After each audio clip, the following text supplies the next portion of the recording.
the next thing is, I don't know if I'm missing anything. Oh yeah. So you said you'd listen to a couple episodes. Yeah. And I'm sitting there listening to one of my favorite subjects for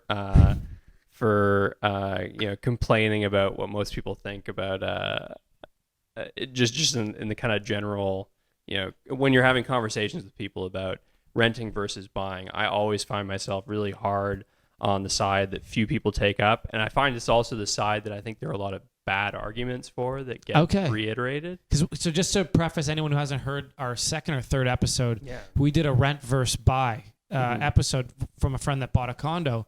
And he might have been a little biased. He bought a really nice condo, but it wasn't just him. We've heard buy from family members. Of course. And so it's really interesting when we came in here, you had a different opinion. Buy used to make a lot of sense, right? When people were able to put less of their disposable income towards a house, buy made a lot of sense. I think right now, if you're telling someone in their 20s to buy without actually looking at their financial situation, you can really be leading them in a really tough direction that's going to make their life just a lot more difficult. And I think a lot of the concerns with renting are also unfounded too.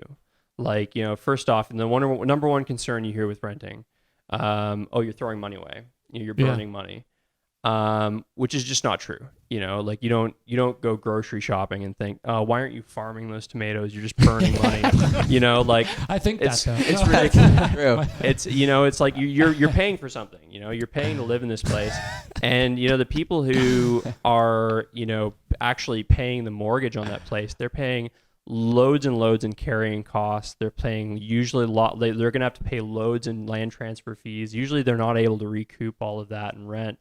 So you're paying a pretty steep discount on what you would actually pay to be living in that place anyway. You are paying to live somewhere. I mean, that's pretty fundamental. But you're saying the gap in rent versus the fees is what you can invest?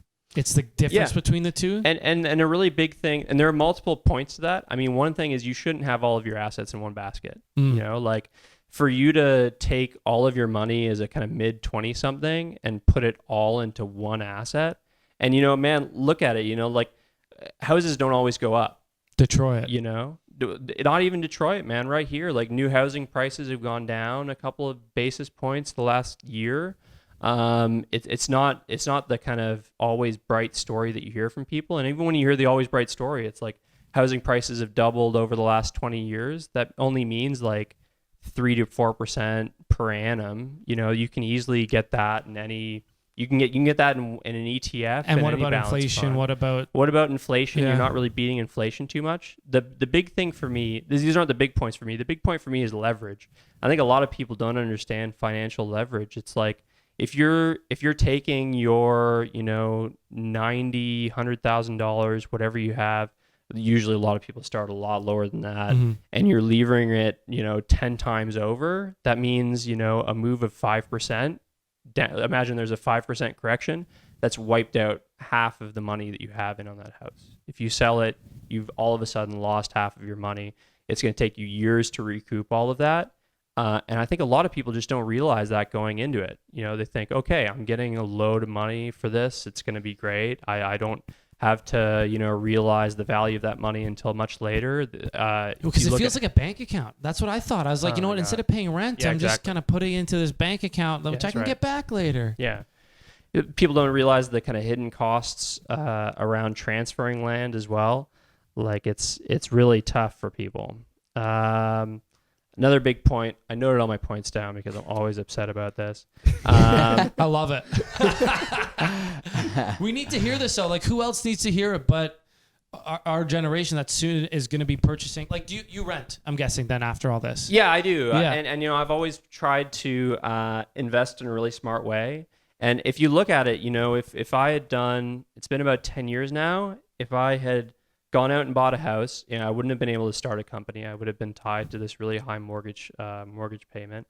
I was much more flexible. It's really easy for me to move places. I had to move from Scarborough to Toronto. It was the easiest thing in the world. I would have paid tens of thousands of dollars to do that otherwise if I owned a place, or I would have had to incur all kinds of extra cost around renting my place out and then going back to rent somewhere else.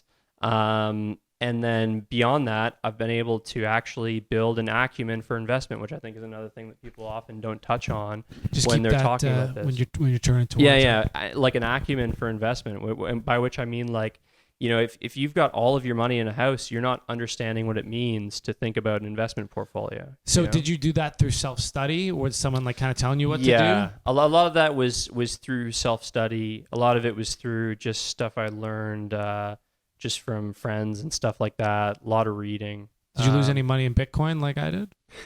I didn't lose any money in Bitcoin. Net even. I didn't make very much money in Bitcoin either, though. Dude, I for a guy, I passed all 3 CFAs. And oh, wow. Good for you. If this isn't a testament to how much it doesn't actually teach you how to invest, sure, it just teaches you technical. Right. Which is great. Which if you had a guided mentorship or whatever, you could apply it. But I remember this bubble is coming, and I'm like, you know what? I kind of think I understand this. I'm like, it's not any of these CFA metrics. It's really just advertising and hype. And I was like, I can understand that. So I'm like, okay, what are the next going to be hyped things? And I was so focused on hype and advertising, I missed the entire bubble. Do you know what I mean? Like, I didn't see the entire thing was about to deflate. So I found a few that I thought was going to get hyped up through, a big deal, like Ripple or something was going to get a big deal with banks or et cetera. And I picked a few of those, and they grew. And then the bubble burst, and I lost almost the entire amount I put in there. So I was like, right, CFA doesn't make you smart at all. Yeah. Experience does. But yeah, like, when you talk about opportunity cost, what's I find is often lost is it's not just the opportunity cost of that cash going towards like something that's literally sitting there decaying.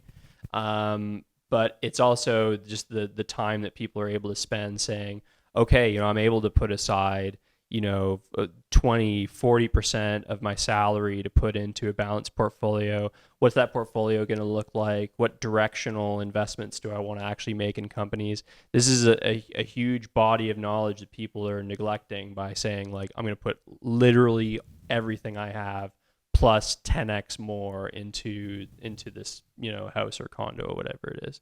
So I'm very much on the renting side. I don't think you should ever worry about burning money. If you're worried about burning money, think about all the money you're wasting not growing your own tomatoes. Like, it's yeah, because you could probably have a tomato plant for 50 cents. That's right. And you're spending probably maybe $50 on tomatoes a year if you're a big tomato guy. Probably more. If you're maybe more. Yes. It's interesting, but like, both my parents are accountants, and it might be just a generational thing. They saw success in houses. Yeah. They were able to continually upsize. It was a safe store of their money. They never saw a downside to purchasing homes. And in fact, it worked, I think, is what you're saying. It could work, but it could also... Yeah, it could work, but I mean, you look all the way back to the 50s, you would have been better off with a diversified portfolio than having a house. People say, like, houses are worth 50 times more than they were, 50 years ago. It's like, well, yeah, everything was worth so much less back then. There was hyperinflation in the 70s. It's the kind of thing where it's an easy thing to put a number on, but you could just as easily say the same thing about most decent investments. When